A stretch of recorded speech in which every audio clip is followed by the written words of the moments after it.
안녕하세요. 시내가 책방입니다. 저는 책방지기 한걸음씩입니다. 오늘은 지난 시간에 이어 김호경님의 예수가 하려던 말들 중에서 큰 잔치 비유를 정리해 드리도록 하겠습니다. 누가복음 14장 16절에서 24절. 예수께서 그에게 말씀하셨다.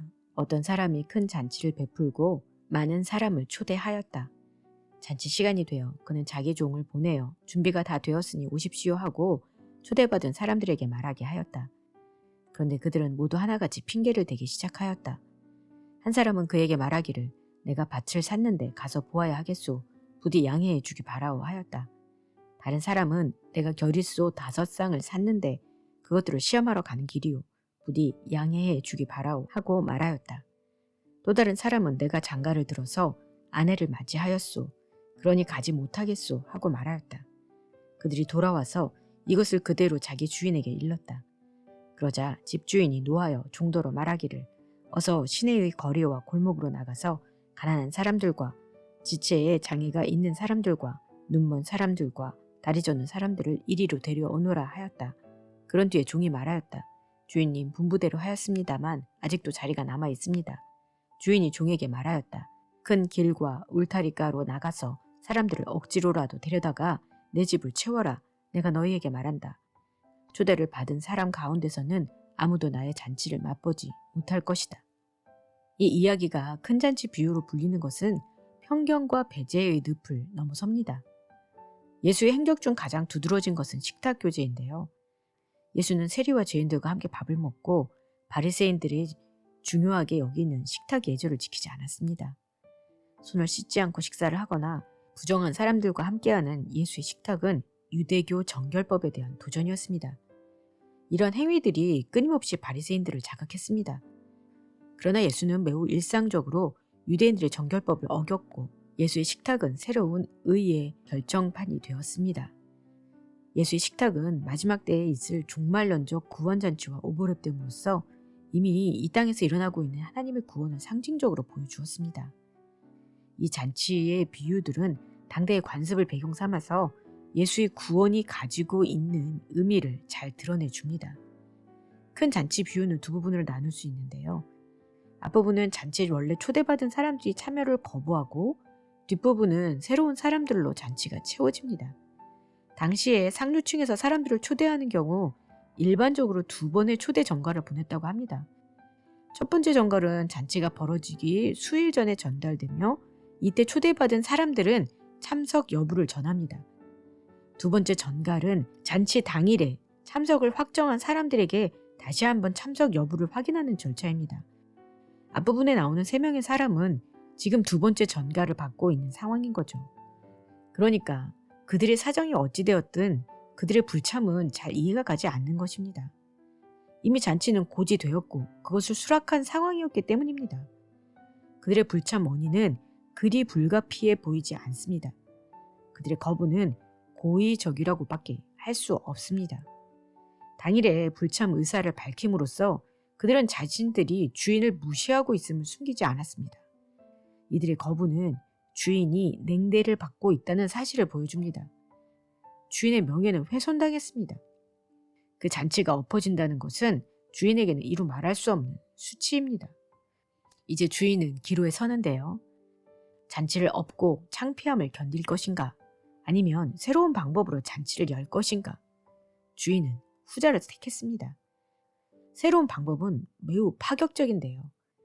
관례대로 2번 초청하는 방식을 벗어날 뿐만 아니라 대상의 제약도 벗어납니다. 식탁의 정결법을 지키기 위한 안전한 방책은 서로 믿을 수 있는 사람, 자신들이 의인이라고 생각하는 사람들과의 교제입니다. 바리새인들이 예수의 식탁을 못마땅하게 여긴 이유는 예수가 믿을 수 없는 사람, 곧 죄인들과 교제함으로써 정결법을 어겼기 때문입니다. 통상적으로 자신들이 보증하고 확증할 수 있는 사람들을 초대하고 예의를 갖춘 것이 앞부분에 나타난 상황이었습니다. 그러나 이 전통적이며 예의 바른 관례를 먼저 깬 것은 초대받은 사람들이었고 이에 주인의 새로운 잔치는 통상적이었던 관례를 뒤집습니다. 주인은 그동안 자신이 준수했던 모든 것을 무효화하면서 새로운 방법으로 새로운 사람들과 잔치를 열고자 합니다. 이제 잔치의 성격이 완전히 바뀌었습니다. 이전의 잔치와 비교할 수 없게 되었습니다. 주인은 새로운 잔치를 엽니다. 그동안의 관례를 옛것으로 만들었습니다. 신원을 보증할 수 없는 불특정 다수를 초대하고도 채워지지 않는 자리를 위해서 큰 길과 울타리로 나가서 사람들을 억지로라도 데려다가 내 집을 채우라고 명합니다. 공간의 이동은 큰 길과 울타리가로 확장됩니다. 공간을 확장할수록 정결법은 불투명해지고 대상의 제약은 약해집니다. 이제 주인의 잔치에는 누구나 참여할 수 있게 되었습니다. 초대를 받은 사람만 참여할 수 있는 관례는 무너졌습니다. 원하는 사람이라면 조건 없이 주인의 잔치에 참여할 수 있습니다. 다만 여기서 초대를 거부한 사람들은 제외가 납니다. 그들은 자신들이 잔치에 참여하지 않으면 주인은 망신을 당하고 잔치는 불발될 것이라고 생각했을 것입니다. 이러한 상황이 자신들의 존재감을 돋보이게 할 수 있을 것이라고 생각했을지도 모릅니다. 자신들이 주인의 잔치를 좌지우지할 수 있는 사람들임을 드러내고 싶어 했는지도 모릅니다. 그들은 주인의 수치를 자신들의 명예로 만들 작정이었습니다. 그러나 이제 거부의 주체는 그들이 아니라 주인입니다. 그들이 없어도 주인의 잔치는 열립니다. 그들을 빼고 누구든지 주인의 잔치에서 즐거움을 누릴 수 있고 또한 누려야 합니다.